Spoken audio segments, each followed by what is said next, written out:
Good morning बच्चों, कैसे हैं आप सभी। जैसे कि आप सभी को जानकारी है कि अभी हमने एक चैप्टर शुरू किया है पॉल साइंस का, फेडरलिज्म, जिसको हम लोग हिंदी में बोलते हैं संघवाद। और जब हमने ये चैप्टर शुरू किया था तो basically we have explain that how the power are divided into the different organs of the government. जो सरकार के अलग अलग ऑर्गन्स हैं, उन ऑर्गन्स में पावर्स किस तरीके से डिस्ट्रीब्यूट होती है। एंड एक भारत जैसे देश में जिसकी आबादी लगभग 135 करोड़ है, उस 135 करोड़ की आबादी में शासन किस तरीके से किया जाता है, रूल किस तरीके से किया जाता है, सरकारी योजनाएं जनता तक सीधे पहुँचें और जो जनता की समस्याएं हैं उन समस्याओं को किस तरीके से शॉर्ट आउट किया जाता है, उसका सबसे बेहतर नमूना, सबसे बेहतर एग्जाम्पल्स हम लोगों ने आपको ये बताया था कि a country should have the system like a federalism in which when there are 2 or more level of the government. जहाँ पर 2 या 2 से अधिक स्तरों की सरकारें होती हैं, वो हमारा एक फेडरलिज्म होता है। जब हम लोगों ने फर्स्ट लेक्चर में आप लोगों को बताया था, उसमें आपको we have discuss about the definition of federalism and we also discuss about the features of federalism. इसके लगभग 7 या 8 फीचर्स थी जो हम लोगों ने बताई थी, और अलग अलग तरीके से किस तरीके से ये काम करता है, अलग अलग देशों में क्या क्या सिस्टम है, उस सब के बारे में भी हमने डीपली इसमें थोड़ा सा बताया था। Now today we are going to start the another topic. The question is, suppose that we are discussing about the system of federalism.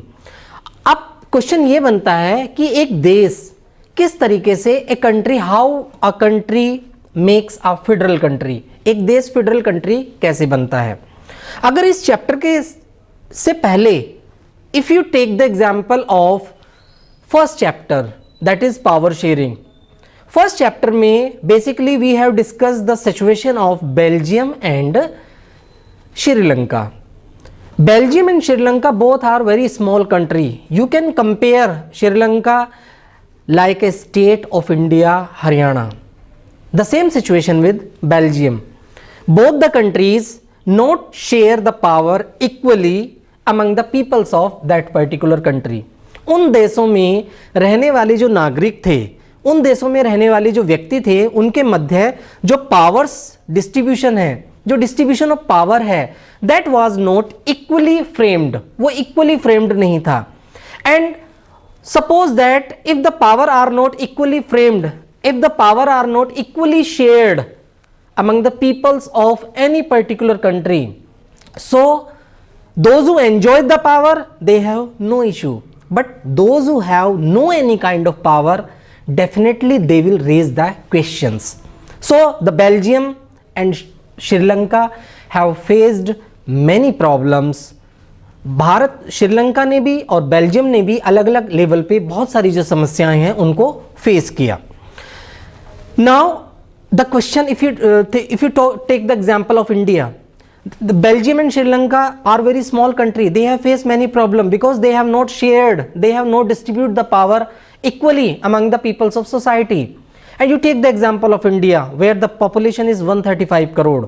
जिस देश की आबादी 135 करोड़ है, उस देश की आबादी में अगर शक्तियों का बंटवारा प्रॉपर तरीके से नहीं होगा, सही ढंग से नहीं होगा, तो वहाँ पर बहुत ज़्यादा समस्याएं होंगी। That's why to avoid a such situation, the people, those who took responsibility to frame the constitution, they have decided that India will go a system with federalism.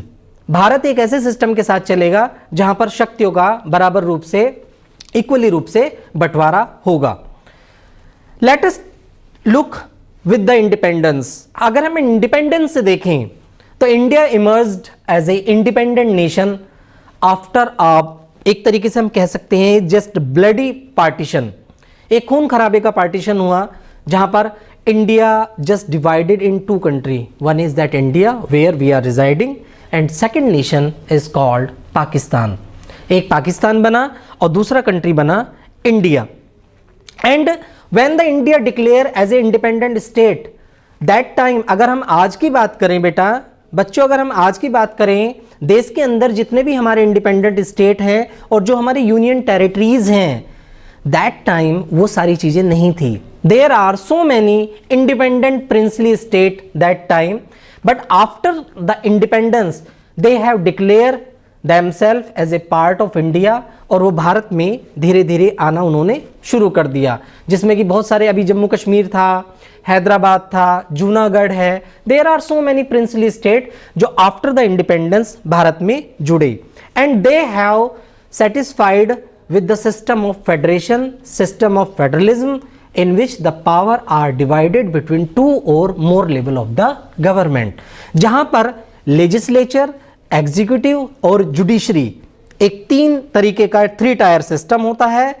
To make the law, to execute the things and to monitoring. तीनों चीजें होती हैं.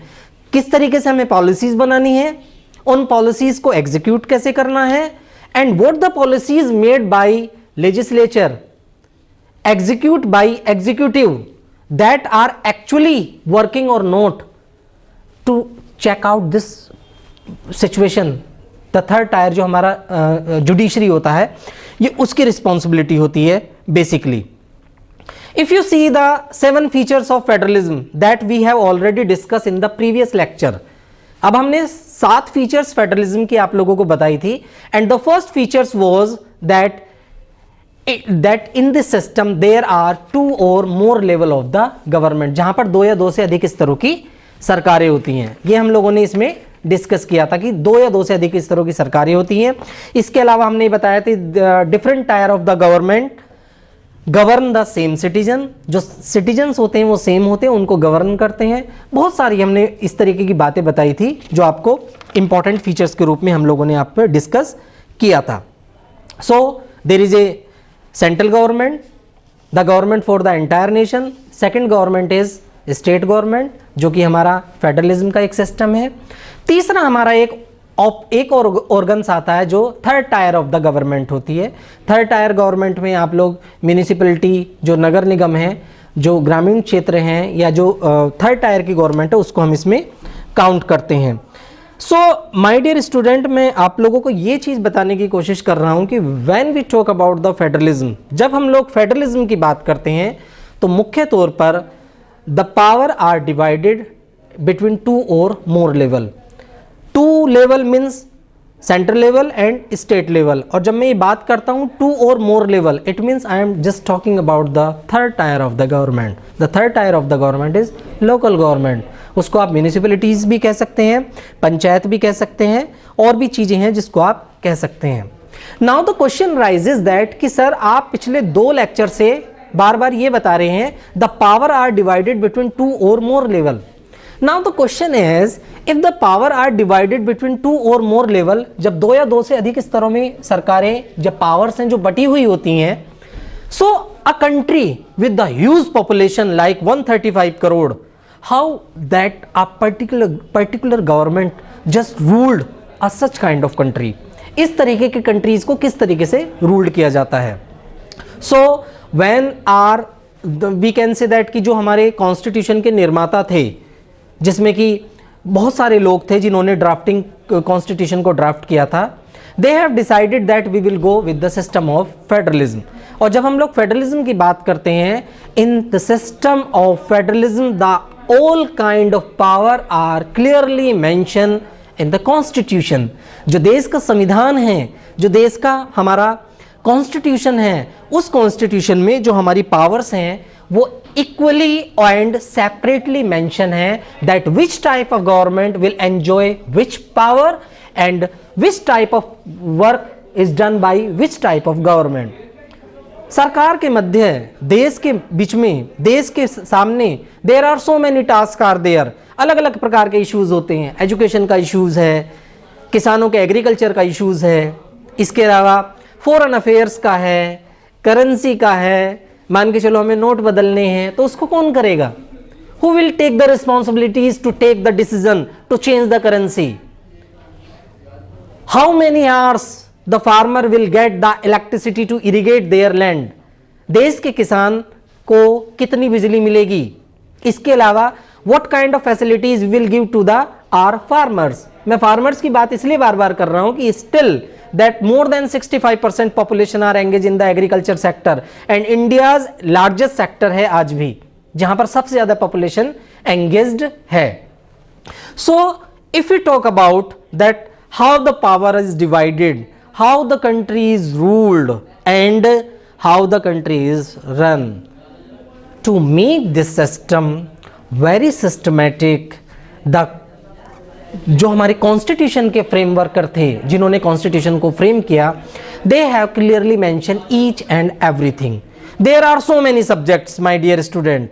आपका subject education हो सकता है, irrigation हो सकता है, फॉरेन अफेयर्स हो सकता है, पुलिस हो सकता है, ट्रेड हो सकता है, बैंकिंग हो सकता है। There are so many subjects are there with every government. हर सरकार के पास अपने बहुत सारे सब्जेक्ट्स होते हैं। Who can make the laws? Who can take the decision in the issue of irrigation? Who can take the decision on the issue of currency? Who can take the decision on the issue of trade? Who can take the decision of agriculture? There are so many subjects. So in the system of federalism, there are basically all the subjects. Listen very carefully. All the subjects that clearly divide the power, जो power को बताते हैं कि ये किसकी power है, state government की क्या शक्तियां हैं, राज्य सरकार की क्या शक्तियां हैं, लोकल गवर्नमेंट की क्या शक्तियां हैं, उन सब के बारे में वो पूरी तरीके से क्लियरली बताते हैं। अब वो क्या क्या चीजें हैं? Basically all these things comes under the 3 list. ये हमारी 3 लिस्ट की बात होती है। जो 3 लिस्ट आती हैं वो क्या क्या हैं? सबसे पहले होती है हमारी यूनियन लिस्ट, मैं इसके बारे में डिटेल में आपको बताऊंगा। सेकंड होती है हमारी state list and third one is concurrent list. ये तीसरी लिस्ट होती है हमारी। I will explain all these things that which type of subjects are comes under which list। कौन से सब्जेक्ट हैं वो किस लिस्ट में आते हैं, उन सब के बारे में आपको इसमें बताया जाएगा। सो नंबर 1 इज दैट, अगर हम सबसे पहले नंबर 1 की बात करें, सबसे पहले आती है हमारी union list. If you see this union list, basically all the subject in the union list related to the national importance. मैं फिर से रिपीट कर रहा हूं, the subject include in union list related to the national importance, and when the subject are included in the union list, as I am telling that these are related to the national importance, it means the union government only can make law on the subject those who are included in the union list। Sometimes the examiner can ask the question, बेटा कई बार examiner question पूछ लेता है कि what name the subject those who are included in the union list। वो कौन कौन से सब्जेक्ट है जो यूनियन लिस्ट में इंक्लूड है? 2 पॉइंट है, बहुत इंपॉर्टेंट है। Number one that the subject related to the national importance just comes under union list, and the subject those who are comes under union list only the union government और we can say that the central government can make the law on the subject. अब वो subject क्या क्या है? Number 1 country foreign affairs, banking, communication, currency. They are included in this list because we need a uniform policy for entire nation। सरकार इन subject को union list में इसलिए रखती है ताकि पूरे के पूरे देश को, देश में रहने वाले हर नागरिक को एक यूनिफॉर्म पॉलिसी हम लोग प्रोवाइड कर सके। Suppose that I am telling that the currency is the subject of national importance, yes it is correct. Suppose that कि सर नहीं करेंसी नहीं होना चाहिए, if we give this subject under the state list, it means the state government will make the law। UP government अपने अलग note छापेगी, Maharashtra government अपनी अलग currency छापेगी, Telangana government अपनी अलग करेंसी छापेगी। Means the all the states are free to just print their notes. It's not possible, ये ऐसा possible नहीं है और ऐसा ठीक भी नहीं रहेगा। सो द सब्जेक्ट और the topic those who are related to the national importance, they always keep with union list, and the central government is only authorized to make the law on the subject those who are comes under union list। Is fine? The second things we are discussing about state list। State list the subject content of the state और the local importance such as police, trade, commerce, agriculture और irrigation. The state government alone can make the law relating to the subject mention in the state list. जो भी subjects हैं, those who are mentioned under the state list, only the state government can make the law on the subject. Those who are comes under state list. State list के under में जितने भी subjects आते हैं, उन subject पर कानून बनाने का, उन सब्जेक्ट्स पर डिसीजन लेने का, उन सब्जेक्ट पर किसी भी त्वरित कार्रवाई का जो अधिकार होता है, जो राइट्स होता है, वो होता है हमारा स्टेट गवर्नमेंट के अंडर में. So the subject those who are include under the state list, only the state government can make the law on these following subject. उन पे जो सरकार है वो ही बना सकती है. थर्ड आता है हमारा कॉन्करेंट लिस्ट, जिसको हम कहते हैं concurrent list. The concurrent list subject of the common interest. ये बहुत इंपॉर्टेंट है. Suppose that we have discuss about that the union list. Union list means the central government can make the law. Second list is that state list means state government can make the law. They have the separate criteria to make the law on these subject. But my dear student, there are so many subjects, those who are related to the common interest. The common interest means they can be related to the central government and they can be related to the state government. So the subject, those who have common interest, always keep with concurrent list. ऐसे subject जो common interest से हैं वो concurrent list में आते हैं. And both type of government, central government and state government, are free to make the law on the subject those who falls under concurrent list. वो क्या क्या सब्जेक्ट्स हैं, ये सब्जेक्ट में बेटा आपको इसलिए बता रहा हूं कि sometime the examiner can ask the question, name the subject those who are comes under concurrent list, name the subject those who are comes under state list, name the subject those who are comes under union list. So there are the following subject. Number 1 education, forest, union, marriages, adoption and succession. These are the subject where the interest have both type of government, central government and state government. So there are 3 lists. Number 1 central union list, subject related to the national importance. Second list is state list, the subject always keep with the state list and the state government can make the law. And the third one is that the concurrent list. It means common interest के जो subject होते हैं, जो common interest के subject होते हैं, उसको हम हमेशा जो रखते हैं वो कॉन्करेंट लिस्ट में ही रखते हैं. ये एक जनरल बातें थी, एक छोटा सा एक पॉइंट ऑफ व्यू था कि किस तरीके से सरकार चलती है. सो all these things which we are mentioning today, which we are discussing today, they are clearly mentioned in our Indian Constitution. This is the union list, this is the state list and this is the concurrent list, and all the subjects are also clearly mentioned under these list. There is another issues of today's lecture that sir you have discussed the subject those who have national importance, sir you have discussed the subject those who are related to the state, and sir you have also discussed that the subject those who have common interest. बिल्कुल सही बात है, but there are few subject that do not falls under any list. ऐसे बहुत सारे subject हैं जो ना ही तो यूनियन लिस्ट में है, ना ही आपके स्टेट लिस्ट में है और ना ही आपके कॉन्करेंट लिस्ट में है. The subject those do not falls under any list. In these type of subject the central government is responsible to make the law. सरकार जो सेंट्रल गवर्नमेंट होती है वो ही उन जो सब्जेक्ट्स होते हैं उन सब्जेक्ट पर कानून बना सकती है, और इस तरीके के सब्जेक्ट्स को हम रेडिशरी पावर कहते हैं. तो बेसिकली ये इसको जो हम 4 कैटेगरी में हम जितने भी सब्जेक्ट्स हैं इसको बांटते हैं, और इन्हीं पे एक तरीके से डिफाइन होता है कि देश का जो फेडरलिज्म सिस्टम है, जो संघवाद है, जहाँ पे शक्तियों का बंटवारा स्टेप बाय स्टेप होता है, central government, state government, local government, एक तरीके से शक्तियों का बंटवारा, we can say that the decentralisation of power are properly practice in India because all these things are clearly mention in the Indian constitution. So आज हम लोगों ने जो आपके सामने स्टडी किया है वो हमने ये पढ़ा है कि इंडिया एक फेडरल कंट्री कैसे बनता है।